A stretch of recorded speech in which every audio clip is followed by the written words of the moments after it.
and 4-2, and you'd be all, and then after practice you'd be out cold. Same type of thing, man. Paul's talking about not this fake thing that will last a little while, but then will slowly fade.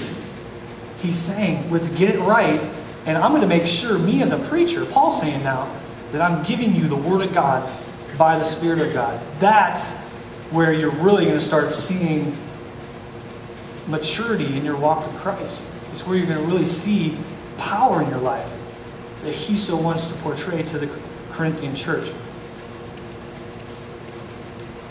Pastor Chuck Smith, who started Calvary Chapel, says this: if you strive to gain, you must strive to maintain. What does he mean by that?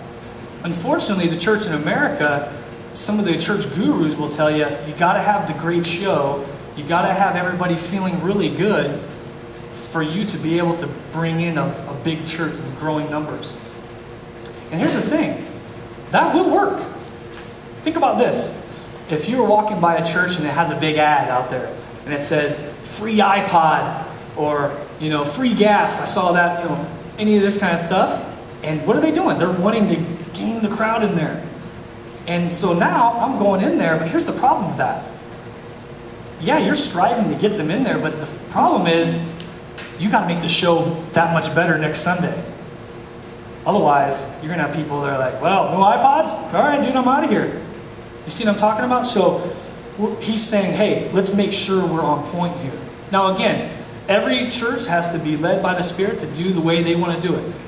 The way we're talking, let's stick to the Word of God by the Spirit of God, and you will see personally in your life growth as we continue to go on. Okay, verse 6.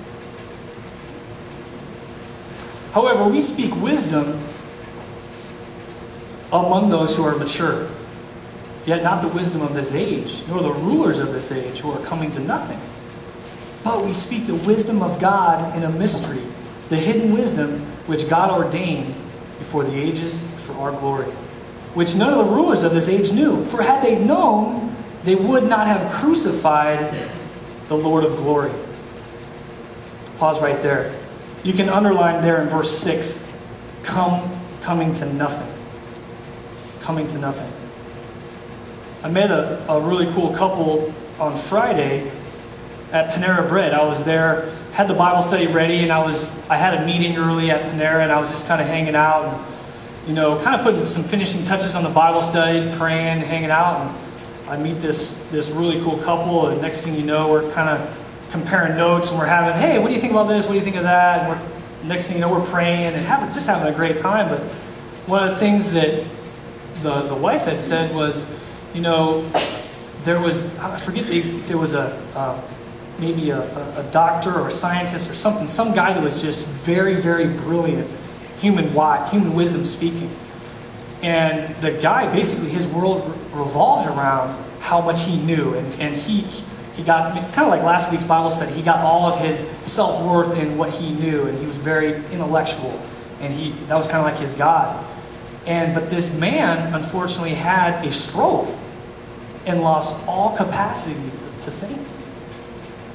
And now think about that. If your world revolves around how smart you are, or let's say I'm a football player, my world revolves around how good I am at athletics, or you name it, whatever your field is, you think about if that's where you gain your self-worth and why you live and your identity, and next thing you know, it's taken away from you. Imagine that. So this man is in the hospital, and a friend of his comes to him, he was a believer, and comes to him and shares with him and starts singing, on Christ the solid rock I stand, all other ground is sinking sand. All other ground is sinking. You guys know it, right? Sorry, I've been singing lately. I apologize on that. Well, Paul's saying that right here. He's saying, this human wisdom, unfortunately, yeah, it'll be a season of it, but eventually it comes to nothing. And we got to take this temporal mindset and switch it to the eternal, which is the title of today's message. It's experiencing eternal eyesight. turn to 2 Corinthians chapter 4. I don't think I had that on there, but it's just a couple pages over. I want to read this. I think it's big text here. 2 Corinthians chapter 4, and we're going to start in verse 16. 2 Corinthians 4, verse 16. Listen to what the Apostle Paul says here. He says, "Therefore we do not lose heart, even though our outward man is perishing." Can we identify with that? "Yet the inward man is being renewed day by day. For our light affliction, which is but for a moment, is working for us a far more exceeding and eternal weight of glory." Now clue in, here's the key verse. "While we do not look at the things which are seen, but at the things which are not seen. For the things which are seen," what? "They're temporary." You can circle that. They're temporary. "But the things which are not seen are eternal." Did you see that? Look at verse 17. He says, "Our light affliction, which is but for a moment." Now, give me your attention real quick. Paul, the Apostle Paul, remember, he's saying this light affliction, which is but for a moment. Now, I don't know if you know about what Apostle Paul went through. There's actually a list, I think, where is it at? In 2 Corinthians 11. And in fact, I'll read it. You don't have to turn there. Let me just read this for you. He says this, just to give you an idea of some of the trials he went through. He says, "In labors more abundant, in stripes above measure, in prisons more frequently, in deaths often. From the Jews 5 times I received 40 stripes minus 1. 3 times I was beaten with rods. Once I was stoned," not that kind, stoned with rocks. "3 times I was shipwrecked. A night and a day I've been in the deep." Can you imagine? I'm just out in the middle of the ocean.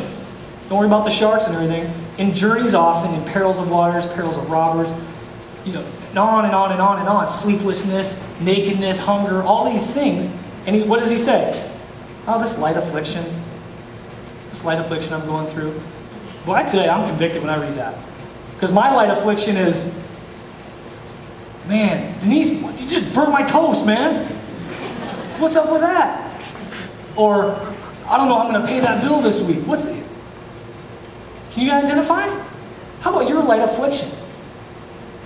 Your light affliction. Compare that to the Apostle Paul. Man, he'll get you into perspective real quick. But at the end of that, he says, "Hey man, all these afflictions, a lot of these things, they're going to be working for you. If you allow them, this far exceeding glory." Because now you're going to start taking your eyes off this temporary life, the things which you can see, the physical realm. And now he'll start growing you so now you can see eternally with eternal eyesight. Let me ask you a question. Do you have eternal eyesight? Can you see things as God sees them? Or are you caught with earthly eyesight? That's the crux of this message today. I had to ask myself that question. And I got to tell you, as a pastor, I need to have way better eternal eyesight. I don't know about you guys. That's the question of the day today. Do you have eternal eyesight? Okay, back to 1 Corinthians. Now,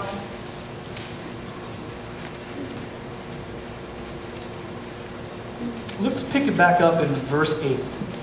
And I want to touch on this real quick before we go a little more into Paul.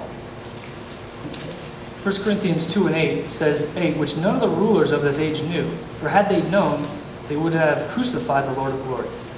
What is he saying right there? Here's the thing.